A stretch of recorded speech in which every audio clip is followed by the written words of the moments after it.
Gibbins.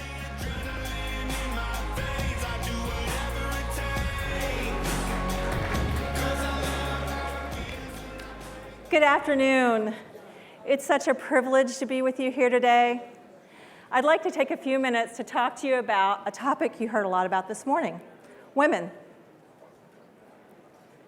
2019 has been yet another critical year in our continued struggle for equality. I'm amazed by all the women around the world who've been organizing against disparity, violence, and harassment. In our work at the Mary Kay Foundation, we see women every day who've been told they're not good enough, not smart enough, manipulated, bullied, and abused. But we also see women who recover and take back control of their lives, often through financial independence. Next year will mark the 25th anniversary of the historic Beijing Declaration at the World Conference on Women, and it finally seems our time has come. In my role at Mary Kay, I see every day the potential of what women can achieve for themselves and their families and their communities. Consider a study by EY in 2018 that indicated that around the world, women control incomes of $18 trillion. A Forbes study indicated that we drive almost 80% of all consumer spending, and we add value as entrepreneurs. In 2016, 163 million women in 74 countries started or ran new businesses. But as we approach 2020, we seem to face a strange dichotomy. Our economic and workforce potential point to the future, but policies and cultural barriers keep us tied to the past. It's like the world is speeding up around us, but our foot is stuck on the brake. How can we have so much potential and power and strength in numbers and still bear witnesses to facts like these? Women make up 2/3 of the world's 796 million illiterate. Around the world, only 1/4 of national policymakers are women. In 59 countries, there are no laws against sexual harassment. And in 18 countries, husbands can legally prevent their wives from working.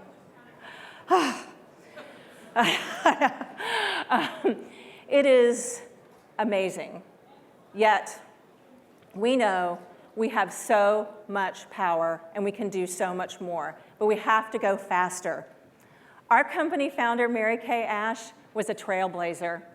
She was a working mother at a time before daycare, and she was a company founder in a time before women were executives. In 1963, she was exhausted by having male trainee after male trainee promoted above her. She wanted to create a company where women could realize their full potential using all their skills and talents. She was not going to let the world pass her by. I didn't have the good fortune to meet Mary Kay, but her grandson Ryan tells me that if she were alive today, she would find this a remarkable opportunity and time for women. Her foot would not be on the brake. If she were on this stage today, she'd want to help women seize the opportunity for equality. So how do we do it?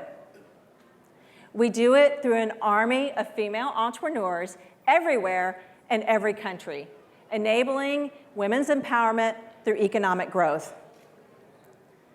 Consider a recent study in the UK on female entrepreneurship.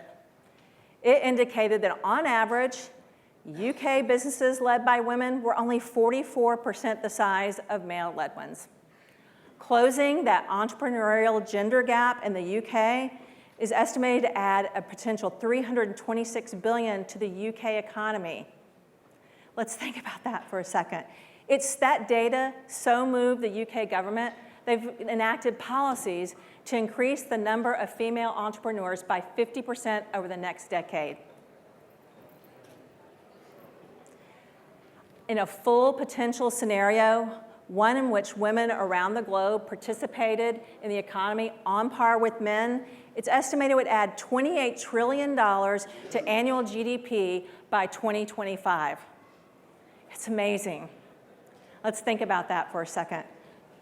What if every country meeting in New York this week pledged to increase the number of female entrepreneurs in their countries as part of an economic growth program? Who could say no to more jobs, economic opportunity, ultimately leading to higher standards of living? For so long, policymakers have relied on gender targets and quotas to try to drive parity. And while that's a step forward, it's not nearly enough. We need to empower female entrepreneurs not to meet gender targets, but because we know that successful women have a multiplier impact. They lift up their families, their communities, and ultimately their countries. And what if female entrepreneurs were encouraged to start businesses that align to the UN Sustainable Development Goals? Consider Christelle Kwizera, founder of Water Access Rwanda. Christelle is changing lives in Rwanda by creating clean, affordable water in rural communities through the use of a microgrid of solar kiosks and filters. Christelle's commitment to the UN SDGs is saving lives and creating quality jobs in Rwanda. So how do we create and achieve the kind of success that Christelle's having, but at scale? There are so many powerful entrepreneurship programs that exist today. You heard about some this morning, but you also heard how universal and big the problems are.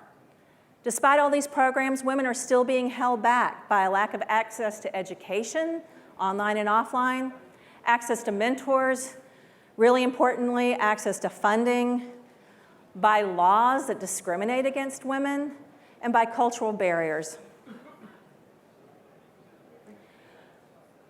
While no one can guarantee business success, if a woman thinks she'll be supported, she's more likely to try. All of us, companies, investors, and governments, have a vested interest in creating the best possible environment for women businesses to succeed.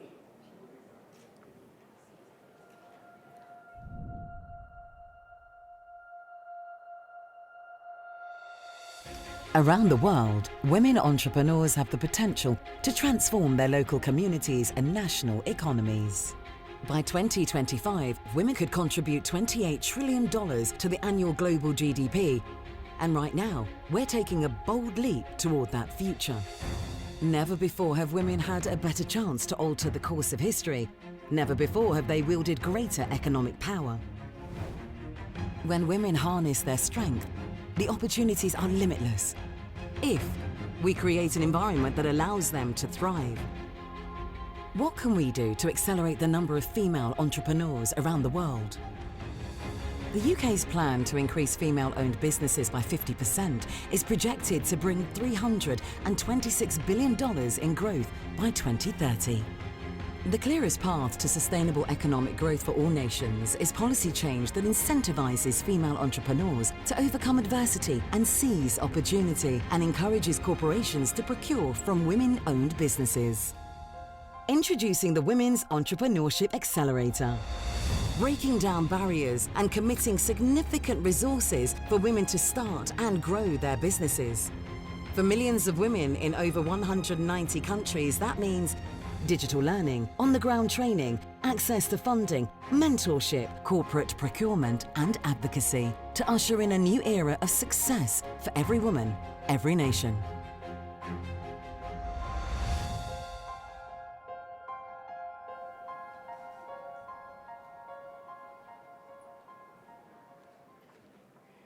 At Mary Kay, we've seen the value of female entrepreneurship and what it can do for over 56 years. And we're taking a thoughtful approach to understanding the barriers that exist and how they can be overcome. Today, I'm so thrilled to announce the Women's Entrepreneurship Accelerator in partnership with 6 UN agencies led by UN Women. Please join me as we bring some of our partners onto stage.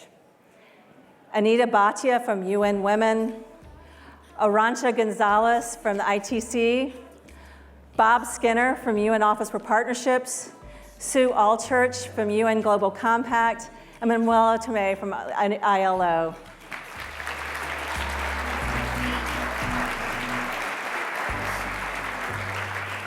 The vision for our collaboration is to enable women's entrepreneurship everywhere in every country.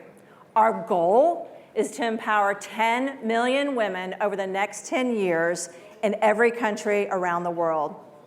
We have so much work ahead.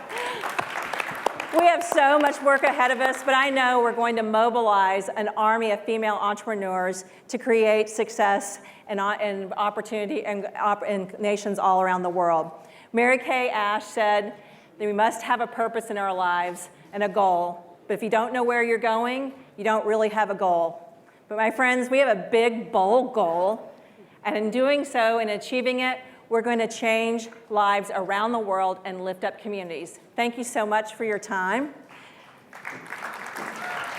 At this moment, I'd like to recognize all the hard work that's been gone into the last several months. There's a lot more work to do, but I want to recognize our UN partners and have them share just a few words about the Accelerator and their plans and what they're thinking about. So I'll turn it first over to Anita. Well, thank you very much, Deb. And on behalf of UN Women, let me just say it is a huge pleasure to be with you here today. UN Women is the flagship entity in the UN system concerned with issues of gender equality and women's empowerment. And I cannot tell you how excited we are to partner with you, Deb and Mary Kay, and bring together all our UN colleagues for this fantastic new initiative, which I personally, truly believe is going to be transformational in the lives of 10, maybe 100 million women worldwide. Thank you, Anita. The reason we love WeLearn is because it's an online platform and women can access it at leisure. It gives them agency, choice, and voice. It makes them smart business women. And as you said, when you uplift one woman, she empowers herself, her family, her community, and her country. And that's what we all want. Thank you very much. Absolutely. Arantxa. Thank you. Very shortly, on behalf of the International Trade Center, we know that this is going to succeed. And this is for 3 reasons.